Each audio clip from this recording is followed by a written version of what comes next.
Kasi bago lang siya tapos in-apply niya lang yung mga nakuha niya nung accountability pati dun sa course. Binalitaan niya ako na gano'n nga, meron na siyang kliyente. Advice ko kasi sa kanya, kung pwede niya kausapin yung kliyente niya na lumabas sa Upwork. Sabi naman Mm. nung kliyente niya, okay daw.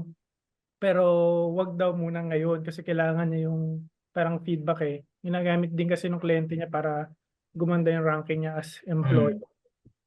Tapos later on, sabi okay daw. Lalabas Tapos sila. siya nag-suggest kung ano yung gagamitin nilang tool or app para dun sa, ewan ko, SEO rin ata.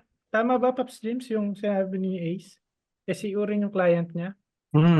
Yep. Di ko rin eh. So yun, so ganun yung ano niya, setup niya. So from mga in-apply niyang, yung learnings na in-apply niya, tapos nag-branch out siya dun sa iba niya pang alam na ginagawa. Tapos yun, nagka-kliyente naman. Nakakatuwa din kasi todo asikaso rin siya dun sa baby niya eh, maliit pa daw eh.